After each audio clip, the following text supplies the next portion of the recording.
ناظرین اکرام السلام علیکم ورحمۃ اللہ وبرکاتہ۔ آپ دیکھ رہے ہیں افطار ٹائم، اور آج ہم افطار ٹائم میں ایک نہایت اہم اور بابرکت موضوع پر گفتگو کرنے جا رہے ہیں، جو ہے رمضان اور قرآن۔ ناظرین آپ کو بتا دیں کہ افطار ٹائم کو پیش کر رہے ہیں ہیرا بھائی جیولر، جو کہ نامپلی اور ماساب ٹینک پر موجود ہے، اور 1958 سے نایاب اور خوبصورت جیولری کے لیے حیدرآباد کے عوام کی پہلی پسند ہے، جبکہ افطار ٹائم کو پیش کرنے میں تعاون کر رہے ہیں لذت کی دنیا کا بادشاہ پستہ و سلیم، جس کے کھانے سے پیٹ تو بھرے پر دل نہ بھرے۔ تو ناظرین، رمضان وہ مہینہ ہے جو قرآن کے بغیر ادھورا ہے، اور قرآن وہ کتاب ہے جس کا نزول رمضان میں ہوا۔ اگر ہم رمضان کو سمجھنا چاہتے ہیں تو قرآن کو سمجھنا ہوگا۔ اللہ تعالیٰ قرآن مجید میں ارشاد فرماتا ہے، رمضان کا مہینہ وہ ہے جس میں قرآن نازل کیا گیا، جو انسان کے لیے ہدایت ہے۔ یہ آیت ہمیں واضح پیغام دیتی ہے کہ رمضان کی اصل عظمت قرآن کی وجہ سے ہے۔ یہی وہ مہینہ ہے جس میں ہدایت کا چراغ پوری انسانیت کے لیے روشن کیا گیا، لیکن افسوس کا مقام یہ ہے کہ ہم قرآن کو اکثر صرف ثواب کی نیت سے پڑھتے ہیں، مگر اسے اپنی زندگی کا دستور نہیں بناتے۔ حالانکہ قرآن ہمیں سکھاتا ہے سچ بولنا، صبر کرنا، حلال و حرام میں فرق کرنا، عدل و انصاف کرنا، اور اخلاق و رحم کو اپنانا۔ ناظرین اکرام، رسول اللہ صلی اللہ علیہ وسلم نے فرمایا، قیامت کے دن روزہ اور قرآن بندے کی سفارش کریں گے۔ روزہ کہے گا، یا اللہ میں نے اسے دن میں خواہشات سے روکے رکھا۔ قرآن کہے گا، یا اللہ میں نے اسے راتوں کو جگائے رکھا، اور اللہ تعالیٰ ان دونوں کی سفارش قبول فرمائے گا۔ سوچئے ناظرین، کتنی بڑی کامیابی ہے کہ ہمارا قرآن قیامت کے دن ہمارے حق میں گواہی دے گا۔ اور آخر میں اصل سوال یہ نہیں کہ ہم رمضان میں قرآن پڑھتے ہیں یا نہیں، اصل سوال یہ ہے کہ کیا رمضان کے بعد بھی ہمارا قرآن سے رشتہ بنا رہتا ہے یا تعلق بنا رہتا ہے یا نہیں۔ کامیاب وہی ہے جو رمضان کے بعد بھی قرآن پڑھے، اس پر غور کرے اور اپنی پوری زندگی کو قرآن کے مطابق ڈھال لے۔ بہرحال اس اہم موضوع پر بات کرنے کے لیے ہم نے مدعو کیا ہے مفتی صدیق صاحب کو، جو ہمارے ساتھ موجود ہیں۔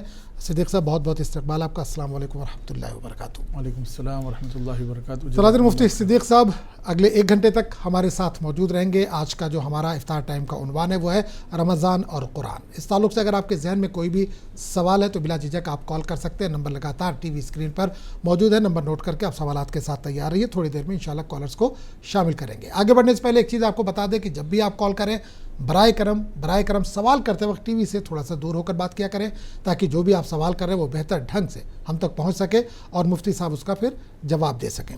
بہرحال مفتی صاحب، آج کا جو ہمارا عنوان ہے وہ ہے رمضان اور قرآن۔ اس تعلق سے ایک مختصر بیان، اس کے بعد کالرز کو شامل کریں گے۔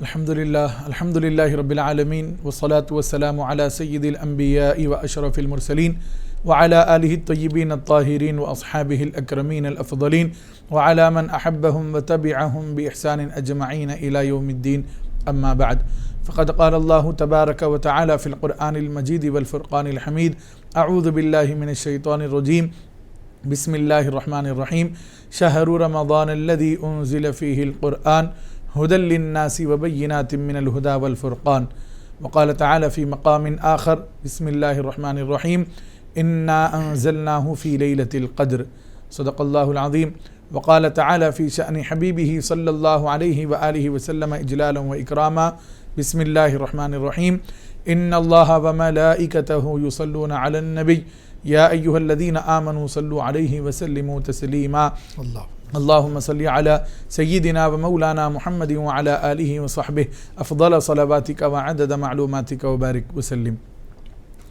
محترم ناظرین و سامعین، السلام علیکم ورحمۃ اللہ وبرکاتہ۔ وعلیکم السلام ورحمۃ اللہ وبرکاتہ۔ اللہ تعالیٰ نے قرآن مجید میں ارشاد فرمایا ہے، شہر رمضان الذی انزل فیہ القرآن، رمضان کا مہینہ وہ بابرکت اور عظیم مہینہ ہے جس میں قرآن کو نازل کیا گیا۔ ہدی للناس وبینات من الہدی والفرقان، یہ لوگوں کے لیے ہدایت کا سرچشمہ ہے، اور اس میں ہدایت کی روشن اور واضح نشانیاں ہیں، اور یہ حق اور باطل کے درمیان فرق کرنے والا ہے۔ اور ایک جگہ اللہ تعالیٰ نے ارشاد فرمایا، انا انزلناہ فی لیلۃ القدر، بے شک ہم نے اس قرآن کو شب قدر میں نازل فرمایا ہے۔ ان آیات بینات میں اللہ تعالیٰ نے قرآن کے نزول اور اس کے وقت کا اللہ تعالیٰ نے بیان فرمایا ہے، اور اللہ تعالیٰ نے اس امت مسلمہ کو وہ عظیم کتاب عطا فرمائی ہے کہ جس کتاب کو اللہ تعالیٰ نے کسی اور امت کا مقدر نہیں بنایا ہے۔ دیگر امتوں کو بھی اللہ تعالیٰ نے کتابیں عطا فرمائی ہے، لیکن یہ وہ کتاب ہے جس کو کلام اللہ کہا جاتا ہے، اور یہ امت مسلمہ کو قیامت تک کے لیے عطا کی گئی ہے۔ اور اللہ تعالیٰ ہی اس کا نازل کرنے والا اور اللہ تعالیٰ ہی اس کا محافظ و نگہبان ہے. جیسا کہ اللہ تعالیٰ نے قرآن مجید میں ارشاد فرمایا ہے اِنَّا نَحْنُ نَزَّلْنَا الذِّكْرَ وَإِنَّا لَهُ لَحَافِظُونَ، بے شک ہم نے قرآن کو نازل کیا اور ہم ہی اس کی حفاظت کرنے والے ہیں. تو یہ اللہ تعالیٰ نے واضح طور پر امت کو، انسانوں کو پیغام دے دیا ہے کہ یہ کلام الہی ہے جو امت مسلمہ پر نازل کی گئی ہے، لیکن اس کا مقصد صرف یہ نہیں ہے کہ مسلمان اس کو پڑھیں، بلکہ اللہ تعالیٰ نے ہر ایک کے لیے قرآن کو نازل فرمایا ہے. جو اس کی تلاوت کرے گا اس سے اس کو فائدہ حاصل ہوگا، اور وہ اگر اللہ تعالیٰ نے چاہا تو ایمان کی دولت سے بھی مالا مال ہوگا. یہ رمضان المبارک کا مہینہ بہت عظیم مہینہ ہے اور قرآن سے اس کا گہرا تعلق ہے کہ قرآن اور رمضان دونوں ایک دوسرے کے بغیر ادھورے نظر آتے ہیں. رمضان کا ذکر ہو تو قرآن کا ذکر لا محالہ ہوگا، اور قرآن کا ذکر ہو تو رمضان کا ذکر لا محالہ کیا جائے گا. تو ہمیں اس رمضان المبارک میں اور اس کے علاوہ بھی قرآن سے اپنے رشتے کو اور تعلق کو مضبوطی سے جوڑے رکھنا چاہیے. ایسا نہیں ہے کہ صرف رمضان آ گیا تو رمضان میں ہم قرآن ختم کر رہے ہیں، کوئی 3 بار، کوئی 4 بار، کوئی 7 بار، کوئی 10 بار کمپٹیشن لگا ہوا ہے. ایسا نہیں ہونا چاہیے، بلکہ قرآن کو ایک مرتبہ ہی ختم کریں، لیکن سمجھ کر پڑھیں، سکون سے پڑھیں اور اس کے مخارج اور صفات کا لحاظ کرتے ہوئے پڑھیں تاکہ اللہ تعالی ہمیں اس کا بھرپور ثواب عطا فرمائے. یاد رکھیں کہ حضور پاک علیہ الصلوۃ والسلام نے ارشاد فرمایا، حضرت عبداللہ بن مسعود رضی اللہ تعالی عنہ ارشاد فرماتے ہیں کہ من قرأ حرفا من کتاب اللہ. حضرت عبداللہ بن مسعود رضی اللہ تعالیٰ عنہ روایت کرتے ہیں، حضور پاک علیہ الصلوۃ والسلام نے ارشاد فرمایا من قرأ حرفا من کتاب اللہ فلہ بہ حسنۃ والحسنۃ بعشر امثالها لا اقول الف لام میم حرف ولكن الف حرف ولام حرف ومیم حرف. حضور نے ارشاد فرمایا کہ جو قرآن کا ایک حرف پڑھے گا اللہ تعالیٰ اس کے بدلے اس کو ایک نیکی عطا فرمائے گا، ایک حرف کے بدلے ایک نیکی. لیکن ساتھ ہی حضور نے یہ بھی ارشاد فرما دیا کہ ایک نیکی 10 نیکیوں کے برابر ہوتی ہے. سبحان اللہ، ایک نیکی کا ثواب 10 نیکیوں کے برابر اللہ تعالیٰ عطا فرمائے گا. پھر حضور نے لوگوں کی غلط فہمی بھی دور کی اور حضور نے ارشاد فرمایا میں یہ نہیں کہتا کہ الف لام میم یہ ایک حرف ہے، بلکہ الف ایک حرف ہے، لام ایک حرف ہے اور میم ایک حرف ہے. تو محترم ناظرین و سامعین، الف لام میم اگر ہم اتنا پڑھتے ہیں تو اللہ تعالی ہم کو 30 نیکیاں عطا فرماتا ہے. تو آپ اندازہ لگائیں جو حضرات قرآن مکمل پڑھتے ہیں ان کو اللہ تعالیٰ کتنا ثواب عطا فرماتا ہے. بالکل، بات چیت کا سلسلہ جاری رکھیں گے. ناظرین، رمضان اور قرآن آج کا یہ ہمارا عنوان ہے. اگر آپ کے ذہن میں بھی کوئی سوال ہے تو بلا جھجک آپ کال کر سکتے ہیں. ایک کالر ہمارے ساتھ جڑ گئے، ان سے بات کریں گے. جی السلام علیکم. وعلیکم السلام بیٹا، میرا بھی سلام آپ دونوں کو بیٹا. وعلیکم السلام ورحمۃ اللہ. بیٹا میرا یہ سوال ہے، میں یہ نماز پڑھتی، یہ تراویح کے 2 رکعت نماز سنت موقدہ بول کو پڑھتی ہوں بیٹا، اور میرے 10 پارے ہوئے، 11 پارا پڑھنے کا 12واں پارا پڑھی بیٹا، پھر 11واں پارا پڑھنا کیا؟ اللہ تعالیٰ آپ کو اچھا رکھے، صحت دے، صحت کو ترقی دے بیٹا. پارا کس میں؟ نماز میں آپ جو پڑھ رہی ہیں 10 پارا آپ نے پڑھا ہے؟ نماز میں خالی روزانہ قرآن پڑھ قرآن شریف کی تلاوت کر رہی ہیں، 10 پارا آپ نے پڑھ لیا ہے؟ 10 پارے پڑھی، 11واں پڑھنے کا تھا، 12واں پارا پڑھی بیٹا. جی جی جی. اور دوسرا کیا بولے تو تراویح میں 2 رکعت نماز سنت موقدہ بول کو نیت پڑھتی ہوں بیٹا، نیت کرتی ہوں، صحیح غلط بیٹا؟ ٹھیک ہے، چلیے ٹھیک ہے، بالکل انشاءاللہ جواب دیا جائے گا. بہت بہت شکریہ آپ نے کال کیا. تو مفتی صاحب جو کال کیا انہوں نے کہ تراویح کی نیت کیسے کریں، پہلے نیت کے بارے میں. بسم اللہ الرحمن الرحیم. محترم ناظرین و سامعین، یقیناً جب ہم تراویح کے لیے ٹھہریں تو ہم نیت کریں. نیت اصل میں دل کے ارادے کا نام ہے، لیکن زبان سے یہ الفاظ بھی ادا کر لیں کہ 2 رکعت تراویح کی سنت نماز ادا کرتا ہوں یا کرتی ہوں واسطے اللہ کے میرا کعبہ شریف کی طرف. یہ زبان سے آپ کہہ لیں تو بہتر ہے، افضل ہے. اور اگر نہیں کہہ پائے اور آپ کا ارادہ یہی ہے کہ تراویح کی نماز 2 رکعت کر کے پڑھیں گے تو آپ کا ارادہ ہی آپ کی نیت ہے. اور دوسرا سوال ان کا بہت کلیئر واضح تو نہیں ہے کہ انہوں کا 10 پارے وہ تلاوت کر چکی ہیں، 11واں شاید نہیں پڑھا، 12ویں میں آ گئی. بسم اللہ الرحمن الرحیم. یقیناً آپ نے یہ فرمایا ہے کہ آپ نے قرآن کی تلاوت شروع کی اور 10 پارے مکمل ہو گئے تھے، 11واں پڑھنا تھا لیکن آپ بھول سے 11واں چھوڑ کر 12واں آپ نے پڑھ لیا ہے. تو تو اس میں کوئی گناہ بھی نہیں ہے، کوئی حرج بھی نہیں ہے۔ آپ آج 11واں پارہ پڑھ لیں، پھر اس کے بعد 13ویں پارے سے پھر آغاز کریں، اس سے کوئی آپ کو گناہ نہیں ہوگا۔ تو چلیے لگاتار ہم بات کر رہے ہیں قرآن کے تعلق سے، تو قرآن صرف ہم پڑھیں یا اس کا ترجمہ یا تفسیر، اس پر بھی دھیان دیں۔ بسم اللہ الرحمن الرحیم۔ محترم ناظرین و سامعین، اللہ تعالیٰ نے قرآن مجید میں ارشاد فرمایا ہے افلا یتدبرون القرآن، کیا قرآن میں لوگ غور و فکر نہیں کرتے؟ تو اللہ تعالیٰ نے قرآن کو غور و فکر کرنے کے لیے، سمجھنے کے لیے نازل فرمایا ہے۔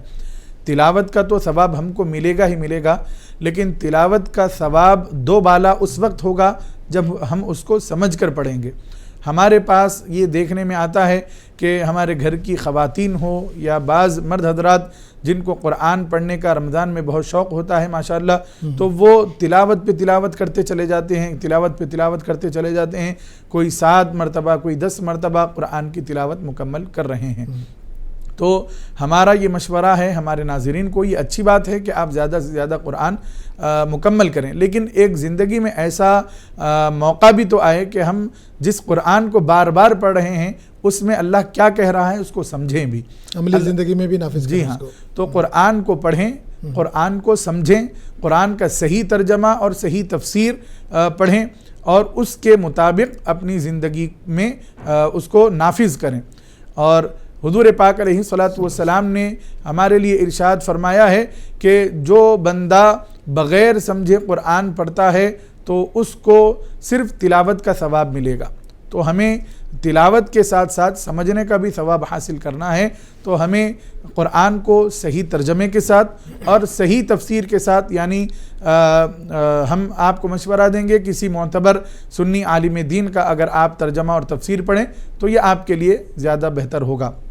جو بھی آپ کو لینگویج آتی ہے اس لینگویج میں پڑھیں، اردو ہے تو اردو میں پڑھیں، انگلش ہے تو انگلش میں پڑھیں، رومن انگلش ہے تو رومن انگلش میں، جو بھی زبان آپ کو آسانی سے آتی ہے، ہندی، تیلگو وغیرہ، آپ اس میں اس کو پڑھیں، لیکن سمجھیں، قرآن کو سمجھیں۔ قرآن سمجھنے کے لیے نازل کیا گیا ہے، صرف تلاوت اس کا مقصد نہیں ہے، تلاوت کے ساتھ ساتھ قرآن کو سمجھنا یہ اصل مقصد ہے۔ تو انسان قرآن کو سمجھ کر اس پر عمل کریں۔ حضرت عبداللہ بن مسعود رضی اللہ تعالیٰ عنہ فرماتے ہیں کہ قرآن کا یاد کرنا ہمارے لیے مشکل ہے، لیکن اس کو سمجھنا ہمارے لیے آسان ہے، اس پر عمل کرنا ہمارے لیے آسان ہے۔ لیکن ایک زمانہ ایسا آئے گا کہ قرآن یاد کرنا لوگوں کے لیے آسان ہو جائے گا، لیکن اس پر عمل کرنا ان کے لیے دشوار اور مشکل ہو جائے گا۔ اور ہمارا یہ زمانہ اپنی آنکھوں سے دیکھ رہے ہیں کہ اس میں قرآن تو بہت سارے لوگ یاد کر رہے ہیں، بہت سارے لوگ قرآن کی تلاوت کر رہے ہیں، لیکن اس کو سمجھنے سے اور اس پر عمل کرنے سے ہم بہت دور نظر آ رہے ہیں، جس کی وجہ سے ہم آئے دن گمراہی میں مبتلا ہوتے چلے جا رہے ہیں۔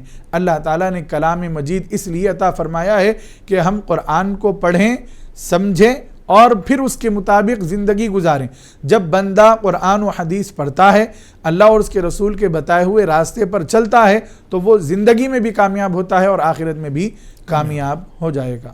تو ناظرین، رمضان اور قرآن یہ آج کا ہمارا عنوان ہے۔ اگر آپ کے ذہن میں بھی کوئی سوال ہے تو بلا جھجک آپ کال کر سکتے ہیں۔ مفتی صدیق صاحب لگاتار ہمارے ساتھ موجود ہیں جو آپ کے سوالوں کے جواب دے رہے ہیں۔ وقت ہو چلا ایک چھوٹے سے بریک کا۔ بریک کے بعد جب لوٹیں گے تو جاننے کی کوشش کریں گے کہ تراویح میں 4 رکعت کے بعد جب آرام کرتے ہیں، تھوڑی دیر کے لیے بیٹھتے ہیں، تو کیا جو 4 رکعت میں سورہ سنائی گئی ہے کیا اس کا ترجمہ بیان کیا جا سکتا ہے؟ اس پر بات کرنے کی کوشش۔ اگر آپ کے ذہن میں بھی کوئی سوال ہے، رمضان اور قرآن آج کا یہ ہمارا عنوان ہے، اس تعلق سے اگر آپ کوئی بھی سوال کرنا چاہتے ہیں تو بلا جھجک آپ کال کر سکتے ہیں۔ اس کے علاوہ بھی اگر آپ کے ذہن میں کوئی سوال ہے تو بھی آپ کال کر سکتے ہیں، نمبر لگاتار ٹی وی اسکرین پر موجود ہے۔ مفتی صاحب، بریک پہ جانے سے پہلے ایک سوال جو ذہن میں تھا کہ جسے تراویح کی نماز ہم پڑھتے ہیں، تراویح کا مقصد یہی ہے کہ قرآن شریف کو سنا جائے، اس کو سمجھا جائے، تو لیکن ہم تو سن تو لیتے ہیں لیکن سمجھ نہیں پاتے ہیں، تو کیا کچھ اس طرح کا نظام ہونا چاہیے، کچھ اس طرح کا طریقہ ہونا چاہیے کہ 4 رکعت کے بعد جو مختصر دیر کے لیے وقفہ ملتا ہے، آرام کرتے ہیں، اس میں ایک مختصر اس کے بارے میں کچھ جو آیت پڑھی گئی اب تک یا جو سورت پڑھی گئی ہے اس کے بارے میں بتایا جائے؟ بسم اللہ الرحمن الرحیم۔ محترم ناظرین و سامعین، تراویح کے بارے میں یہ بات اچھی طریقے سے ذہن میں رکھیں کہ یہ تراویح کا لفظ جمع ہے، اس کا واحد اور سنگولر آتا ہے ترویحتن۔ ترویحتن کا مطلب ہے ہر 4 رکعت کے بعد کچھ دیر آرام کرنا۔ اب اس میں آپ کو اختیار ہے، چاہے تو آپ مزید نفل نمازیں ادا کریں یا ذکر و اذکار کریں، یا آپ خود دعاؤں میں مصروف رہیں، یا پھر آپ قرآن کا ترجمہ اور تفسیر سنیں۔ تو یہ آپ کا اختیار ہے، آپ جیسا عمل کرنا چاہیں کر سکتے ہیں۔ البتہ ترجمہ اور تفسیر کرنے میں اس بات کا خیال رکھا جائے کہ بہت زیادہ طویل نہ ہو، بلکہ اس کا خلاصہ 1 2 4 یا 5 منٹ میں بیان کر دیا جائے۔ اس کے لیے اگر جو حافظ صاحب امامت کر رہے ہیں، تراویح پڑھا رہے ہیں، وہ عالم دین ہیں، یا حافظ صاحب کو اردو آتی ہے، کسی مختصر یا مستند کتاب سے وہ اس مضمون کو پڑھ کر آئیں اور ہر 4 رکعت کے بعد اگر مختصر اس کو بیان کر دیں تو یہ زیادہ بہتر ہے۔ اور اگر ایسا نہیں کر سکتے تو مکمل 20 رکعت ادا کرنے کے بعد مختصر اگر آپ اس کا خلاصہ جو آپ نے پورا پارہ سنایا ہے، جتنا بھی سنایا ہے، اس کے اہم پوائنٹس بھی اگر آپ بیان کرتے ہیں تو ایسا کرنا بھی جائز ہے۔ لیکن یہاں پر اس بات کا خیال رکھیں کہ مدت طویل نہ ہو، یعنی لوگوں کی اکتاہٹ کا سبب یہ نہ بننے پائے۔ لہٰذا اگر مختصر ترجمہ اور تفسیر بیان کر دی جاتی ہے ہر 4 رکعت کے بعد، یہ بھی جائز ہے، یا پھر مکمل تراویح ہونے کے بعد، وطر کے بعد اگر آپ مکمل پارے کا جتنا بھی آپ نے پڑھا ہے اس کا خلاصہ پوائنٹس کی شکل میں بھی بتا دیتے ہیں تو ایسا کرنا بھی جائز ہے۔ اور اس سے لوگوں کو ایک قرآن میں ہم نے کیا پڑھا ہے، کیا سنا ہے، اس کا ایک اندازہ ہوتا ہے۔ قرآن میں اللہ تعالی ہم نے جو بھی ابھی تک سنا ہے اس میں ہم سے کیا فرما رہا ہے، کیا مطالبات ہیں، کیا اللہ تعالیٰ کی کرم نوازشیں ہونے والی ہیں، ان کا بیان ہوتا ہے، تو پھر ہمیں قرآن پڑھنے میں، سننے میں مزہ آتا ہے اور اس کا ثواب بھی دگنا ہو جاتا ہے۔ تو ناظرین، رمضان اور قرآن آج کا یہ ہمارا عنوان ہے۔ اگر آپ کے ذہن میں بھی کوئی سوال ہے تو بلا جھجک آپ کال کر سکتے ہیں۔ تو مفتی صاحب، رمضان اور قرآن یہ ہمارا عنوان ہے، جیسا کہ شروع میں ذکر کیا گیا کہ رمضان کے بغیر قرآن ادھورا ہے اور قرآن کے بغیر رمضان ادھورا ہے۔ تو رمضان اور قرآن آخرت میں کس طرح سے گواہی دیں گے ہمارے لیے؟ بسم اللہ الرحمن الرحیم۔ یہ بہت بڑی بات ہے امت مسلمہ کے لیے کہ اللہ تعالیٰ نے اس کی بخشش کے لیے طرح طرح کے بہانے رکھے ہیں۔ ایک تو حضور پاک علیہ الصلاۃ والسلام کی شفاعت تو سب سے بڑی چیز ہے، اس کے علاوہ بھی اللہ تعالیٰ نے گنہگاروں کے لیے یہ موقع رکھا ہے کہ ان کی شفاعت الگ الگ لوگوں سے، الگ الگ اعمال سے کرائی جائے۔ انہی میں سے ایک روزہ ہے اور ایک قرآن ہے۔ حضور پاک علیہ الصلاۃ والسلام نے ارشاد فرمایا کہ قیامت کے دن روزہ اور قرآن یہ دونوں بندے کے حق میں شفاعت کریں گے۔ قرآن کہے گا، روزہ کہے گا، اے اللہ اے ربی منعتہ الطعام والشہوات باللیل، اے اللہ میں نے اس کو دن کے اوقات میں کھانے پینے اور جائز خواہشات کو، شہوات کو مکمل کرنے سے اس کو روکے رکھا تھا۔ فشفعنی فیہ، تو میری شفاعت اس کے حق میں قبول فرما۔ وَيَقُولُ الصِّيَامُ، اور روزہ کہے گا، وَيَقُولُ القرآن، اور قرآن کہے گا مَنَعْتُهُ النَّوْمَ بِاللَّيْلِ، اے اللہ میں نے اس کو رات میں سونے سے روکا تھا۔ یہ رات بھر قرآن کی تلاوت کرتا، نماز میں ہو یا بیٹھے بیٹھے ہو، جب بھی اس کو موقع ملتا یہ میری تلاوت کرتا۔ فشفعنی فیہ، تو مجھ کو اس کے حق میں شفاعت کرنے کے طور پر قبول فرما، یعنی میری شفاعت کو اس کے حق میں قبول فرما۔ حضور پاک علیہ الصلاۃ والسلام فرماتے ہیں فیشفعانی، تو روزہ اور قرآن دونوں کی شفاعت اس بندے مومن کے حق میں قبول کی جائے گی اور اس کو اللہ تعالیٰ جنت عطا فرمائے گا۔ لہٰذا رمضان کا مہینہ ہے، ہم روزہ رہتے ہیں تو روزے کو اخلاص کے ساتھ رکھیں، اللہ کی رضا کے لیے رکھیں کہ یہ کل قیامت میں ہماری شفاعت کرے گا۔ اور قرآن کی تلاوت کرتے رہیں، دن میں بھی کریں، رات میں بھی کریں، جب بھی موقع ملے قرآن کی تلاوت کرتے رہیں۔ قرآن بھی ہماری شفاعت کرے گا اور اللہ تعالیٰ دونوں کی شفاعت کو بھی قبول فرمائے گا، تو یہ ہمارے لیے ایک بہت بڑی سعادت مندی کی بات ہوگی۔ ایک کالر ہمارے ساتھ جڑ گئے، ان سے بات کریں گے۔ جی السلام علیکم۔ وعلیکم السلام جی کہاں سے بات کر رہے ہیں؟ حکیم پیٹ سے بات کر رہے ہیں۔ حکیم پیٹ، جی سوال کیجیے اپنا۔ قرآن پڑھنے کے لیے تجوید سیکھنا ضروری ہے کیا؟ اور جو ہے اٹک اٹک کے قرآن پڑھے تو گناہ ہوتا کیا؟ ٹھیک، چلیے بہت بہت شکریہ۔ تو مفتی صاحب دو سوال بہن کا، ایک تجوید کے ساتھ قرآن پڑھیں یا نارمل بالکل جس طرح سے پڑھتے ہیں اس طرح پڑھ لیں، اور دوسرا اگر کوئی اٹک اٹک کے ہوتا ہے نا کہ بہت اچھا سرسری طور پر یا فراٹے کے ساتھ نہیں پڑھ پا رہا ہے، تو اگر اٹک اٹک کے پڑھ رہا ہے تو اس کے لیے کیا حکم ہے؟ بسم اللہ الرحمن الرحیم۔ محترم ناظرین و سامعین، یقیناً قرآن مجید کو تجوید کے ساتھ پڑھنا یہ ہمارے لیے ضروری ہے۔ تجوید سیکھنا یہ ہر مسلمان کے لیے ضروری ہے کہ وہ قرآن کو کس طرح پڑھے، کون سے حرف کو کس طرح ادا کرے، اس کا کیا مخرج ہے، کون سی آواز کہاں سے نکلتی ہے، اس کے صفات کیا ہیں، یعنی تجوید کے سارے قواعد کو سیکھے اور سیکھ کر قرآن مجید کو پڑھیں، کیونکہ اگر ہم تجوید نہیں سیکھیں گے اور اپنی طرف سے قرآن پڑھیں گے تو کبھی ایسا ہوتا ہے کہ ایک حرف کے بجائے ایک حرف ہو جاتا ہے، جس کی وجہ سے معنی میں بگاڑ اور فساد پیدا ہو جاتا ہے، جس کی وجہ سے الٹا ہمارے لیے ثواب کے بجائے وبال جان بن جاتا ہے۔ لہٰذا تجوید سے سیکھیں قرآن اور پھر اس کے بعد اس کی تلاوت کریں تاکہ ہمیں گناہوں سے بچنے کا بھی موقع مل جائے اور ہمارے ثواب میں اضافہ بھی ہوتا رہے۔ تو اگر کبھی ایسا ہوا کہ تجوید میں ہم نہیں سیکھے اور قرآن ہم نے پڑھا تو الفاظ اس طرح بدل گئے کہ معنی کفر تک چلے گئے تو آدمی اسلام سے بھی خارج ہو سکتا ہے۔ تو یہ بہت ضروری ہے ہمارے لیے کہ ہم قرآن مجید کو تجوید کے ساتھ پڑھیں۔ اس کے لیے تجوید سیکھنا ہر مسلمان کے لیے لازم ہے، کیونکہ قرآن تو وہ پڑھے گا تو بغیر تجوید کے قرآن نہ پڑھے۔ یہ ایک جواب ہو گیا۔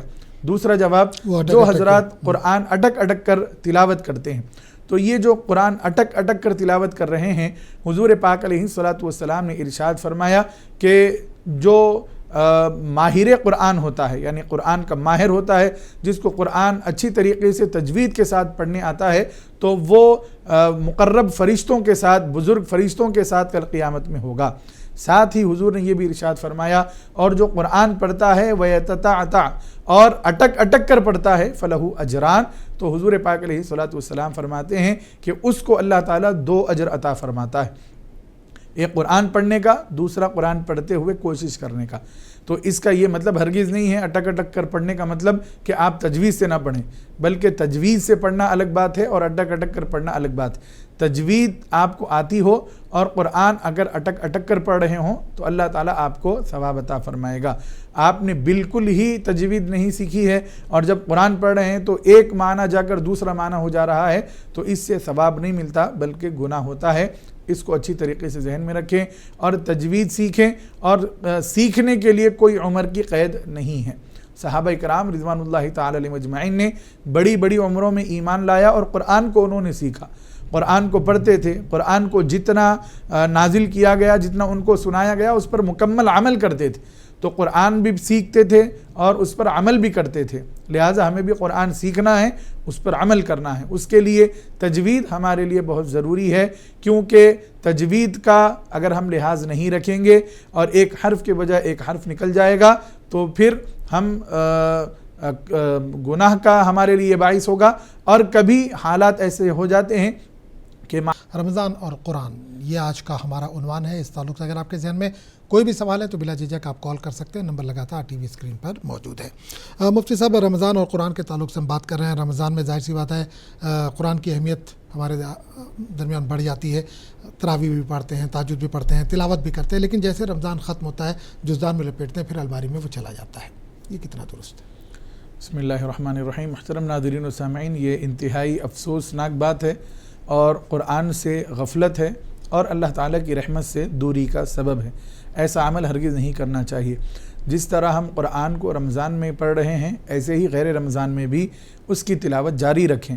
دیکھیں، قرآن کو جب جب ہم پڑھیں گے تب تب ہم کو ثواب ملے گا اور اس کی رحمتیں ہمارے اوپر، ہمارے گھر میں نازل ہوتی رہیں گی۔ ہم لوگ اگر صرف قرآن کو رمضان کے حد تک رکھ دیں گے تو پھر اس کے بعد مصیبتیں ہمارا مقدر بن جائیں گی، کیونکہ یہ اللہ کا کلام ہے اور اللہ کے کلام کی ناقدری انسان کے لیے ہلاکت کا باعث ہے۔ یہ ہمارے لیے کوئی شان کی بات نہیں ہے کہ ہم رمضان میں 7 مرتبہ، 10 مرتبہ، 5 مرتبہ قرآن ختم کر رہے ہیں، یہ ہمارے لیے شان کی بات نہیں ہے۔ ہمارے لیے شان کی بات یہ ہوگی کہ ہم روزانہ قرآن کو پڑھیں، تھوڑا تھوڑا ہی صحیح، اس کو ترجمہ اور تفسیر کے ساتھ پڑھیں، زندگی بھر یہ معمول رکھیں۔ اگر آپ نے 1 مرتبہ قرآن کو سمجھ لیا ہے تو پھر دوبارہ سمجھنے کی ضرورت نہیں ہے۔ جب بھی آپ تلاوت کریں گے اس کے معنی خود بخود آپ کو سمجھ میں آتے رہیں گے۔ لہٰذا قرآن کو رمضان میں بھی پڑھیں اور رمضان کے علاوہ بھی زندگی بھر اس کو اپنے ساتھ شامل حال رکھیں، کیونکہ قرآن ہماری شفاعت کرے گا۔ شفاعت کا مطلب یہ نہیں ہے کہ صرف رمضان میں پڑھنے سے ہی شفاعت ہوگی، بلکہ رمضان کے علاوہ بھی جب ہم قرآن کی تلاوت راتوں میں اٹھ کر کریں گے تو قرآن ضرور ہماری شفاعت کرے گا۔ اور قرآن کو پڑھتے وقت جو حضرات تیزی سے پڑھتے ہیں، میں ان کو یہ بھی بات بتا دوں، جیسا کہ ابھی ہم سے سوال کیا گیا تھا تجوید کے بارے میں، تو ہم یہ بتا دیں کہ آپ جو بار بار قرآن ختم کر رہے ہیں، بغیر تجوید کے ختم کر رہے ہیں، تو یہ ہمارے لیے بہت خطرناک بات ہو سکتی ہے، اس لیے کہ قرآن کو تجوید کے ساتھ اور مخارج کے ساتھ پڑھنا ضروری ہے۔ ایک مثال میں آپ کو دوں، ہم بار بار ایک سورت پڑھتے ہیں، دو صورتیں لے لیں، ایک سورہ فاتحہ ایک سورہ اخلاص ہے، یعنی الحمدللہ رب العالمین، اس میں لفظ الحمد ہے، تو بعض حضرات کے اکثر حضرات اس کو الحمدو پڑھتے ہیں، یہاں پر معنی بگڑ جاتا ہے، جان بوجھ کر ہو یا غلطی سے ہو، اگر الحمدو پڑھی جائے تو نماز فاسد ہو جاتی ہے، اس بات کا خیال رکھیں۔ الحمدو کا مطلب ہے تمام تعریفیں، اور الحمدو کا مطلب ہے دھیمی آگ۔ الحمدللہ رب العالمین کا مطلب ہوا کہ تمام تعریفیں اللہ تعالیٰ کے لیے ہے جو عالمین کا رب ہے، اور الحمدللہ رب العالمین کا مطلب ہو گیا کہ دھیمی آگ اللہ تعالیٰ کے لیے ہے جو تمام عالموں کا رب ہے۔ تو معنی کتنا بگڑ گیا آپ دیکھ سکتے ہیں۔ اگر ہم جان بوجھ کر ایسا کرتے ہیں تو یہ ناجائز اور حرام ہے، اور ہم سے غلطی سے ایسے ہو جاتا ہے تو یہ ہماری نماز کو فاسد کر دے گا۔ لہٰذا اس کو اچھی طریقے سے یاد رکھیں کہ جو بھی آپ قرآن یاد کر رہے ہیں، پڑھ رہے ہیں، تجوید کے ساتھ پڑھیں۔ سورہ اخلاص ہے، قل هو اللہ احد، اے محبوب آپ فرما دیجئے کہ اللہ ایک ہے۔ احدن کا مطلب ہے ایک ہے۔ اگر ہم ہا کو ہا پڑھ دیتے ہیں، احدن پڑھ دیتے ہیں تو مطلب بہت بگڑ جائے گا۔ جیسے احدن کا مطلب ہے، احدن کا مطلب ہے ایک، احدن کا مطلب ہے نعوذ باللہ بزدل۔ قل هو اللہ احد کا مطلب آپ فرما دیجئے کہ اللہ ایک ہے، اس کا اقرار کرنا ہے، اللہ کی وحدانیت کا اقرار کرنا ہے، لیکن بندہ کیا کر رہا ہے؟ قل هو اللہ، اگر احد پڑھ دے گا تو معنی ہو جائے گا، آپ فرما دیجئے کہ نعوذ باللہ اللہ بزدل ہے۔ تو اتنا معنی میں فرق آ جاتا ہے، لہٰذا تجوید ضروری ہے، تجوید سیکھیں اور تجوید کے ساتھ قرآن آپ پڑھیں، جتنا بھی ممکن ہو سکتا ہے اس کو سیکھنے کی کوشش کریں۔ سیکھنے کے زمانے میں آپ سے غلطیاں ہو رہی ہے تو اس سے نماز فاسد نہیں ہوتی، یہ مسئلہ بھی اچھی طریقے سے ذہن میں رکھیں۔ آپ بار بار کوشش کر رہے ہیں اور کوشش کرتے ہوئے پڑھ بھی رہے ہیں، اور آپ یہ سمجھ رہے ہیں کہ میں ہا کی آواز نکال رہا ہوں، لیکن سننے والے کو ہا کی آواز سنائی دے رہی ہے، تب بھی آپ کی نماز ہو جائے گی، کیونکہ آپ سیکھ رہے ہیں اور آپ یہ سمجھ رہے ہیں کہ آپ ہا ہی تلفظ کر رہے ہیں۔ لہٰذا سیکھتے رہیں، جب آپ سیکھنا بند کر دیں گے، اس کے بعد پڑھیں گے اور اس کے بعد پھر غلط پڑھیں گے تو اس وقت آپ کی نماز نہیں ہوگی۔ سیکھنے کے زمانے میں آپ کوشش کرتے ہوئے آواز نکال رہے ہیں، پھر بھی نہیں نکل رہی ہے تو اس سے نماز تو ہو جائے گی، کوئی گناہ نہیں ہوگا، لیکن اگر آپ ہمت ہار جائیں گے، سیکھنا چھوڑ دیں گے یا سستی اور کاہلی کرتے ہوئے چھوڑ دیں گے، نماز نہیں ہوگی۔ اس مسئلے کو بھی اچھی طریقے سے ذہن میں رکھیں۔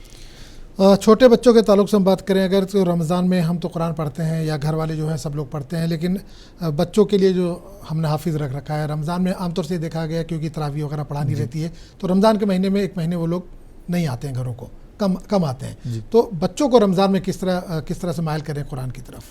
بسم اللہ الرحمن الرحیم۔ محترم ناظرین و سامعین، حضور پاک علیہ الصلاۃ والسلام کی حیات طیبہ میں ہمارے لیے اس کے لیے بھی بہت اہم مثال ہے۔ ایک مرتبہ سیدہ کائنات بی بی فاطمۃ الزہرا رضی اللہ تعالی عنہا حضور پاک علیہ الصلاۃ والسلام کی بارگاہ میں حاضر ہوئیں۔ حضور پاک علیہ الصلاۃ والسلام نے آپ کو اپنے دائیں یا بائیں جانب بٹھایا، اس کے بعد آپ کے کان میں کچھ سرگوشی فرمائی، کچھ بات کہی آہستہ سے، تو حضرت بی بی فاطمۃ الزہرا رضی اللہ تعالیٰ عنہا رو پڑی۔ اس کے بعد پھر حضور پاک علیہ الصلاۃ والسلام نے ایک اور بات آہستہ سے راز کے طور پر ان کے کان میں کہی تو وہ ہنسنے لگی۔ بی بی عائشہ صدیقہ ام المؤمنین رضی اللہ تعالیٰ عنہا بی بی فاطمۃ الزہرا رضی اللہ تعالیٰ عنہا سے پوچھتی ہیں کہ آپ پہلے روئیں پھر ہنسی، وجہ کیا ہے؟ تو آپ نے فرمایا کہ میں حضور کے راز کو فاش نہیں کروں گی۔ اس کے بعد جب حضور پاک علیہ الصلاۃ والسلام کا وصال ہو گیا، آپ اس دنیا سے تشریف لے گئے، تو حضرت عائشہ صدیقہ رضی اللہ تعالی عنہا نے حضرت بی بی فاطمۃ الزہرا رضی اللہ تعالیٰ عنہ سے پوچھا کہ میرا جو حق آپ پر ہے میں اس کا واسطہ دیتی ہوں، بتائیے اس دن کیا واقعہ ہوا تھا، کیا بات چیت ہوئی تھی۔ تو حضرت بی بی فاطمۃ الزہرا رضی اللہ تعالیٰ عنہ نے فرمایا کہ پہلی مرتبہ حضور پاک علیہ الصلوۃ والسلام نے مجھ سے فرمایا تھا کہ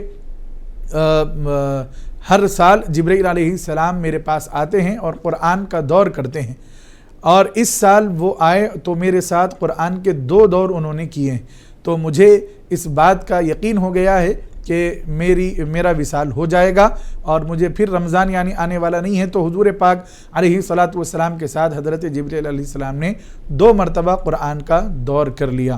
تو حضور نے فرمایا کہ یہ قرآن کا 2 مرتبہ دور کرنا یہ بتا رہا ہے کہ میری اجل قریب ہے، یعنی میں بھی اس دنیا سے جلد رخصت ہونے والا ہوں۔ تو میں رو پڑی۔ پھر حضور نے میری غمگینی کو دیکھا تو فرمایا کہ کیا تم راضی نہیں ہو اس بات سے کہ اللہ تعالیٰ نے تم کو جنتی عورتوں کی یا مومن عورتوں کی سردار بنایا ہے؟ تو میں اس بات پر ہنسنے لگی۔ حضور پاک علیہ الصلوۃ والسلام نے فرمایا کہ سب سے پہلے میرے اہل خانہ میں سے جو مجھ سے ملاقات کرے گا وہ تم ہی ہو۔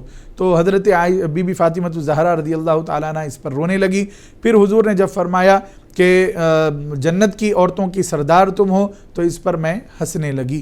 تو حضور پاک علیہ الصلوۃ والسلام کے اس عمل سے اور اس حدیث سے ہم کو یہ پتہ چلتا ہے کہ جتنا بھی قرآن پڑھا گیا ہے اس کا دور ہونا چاہیے۔ رمضان المبارک میں حضرت جبریل امین علیہ السلام ہر رات حضور کی بارگاہ میں آتے اور جتنا قرآن ہوا ہے اس کا دور کیا جاتا۔ حضور پاک علیہ الصلوۃ والسلام جبریل امین علیہ السلام کو قرآن سناتے اور حضرت جبریل علیہ السلام حضور کو قرآن سناتے۔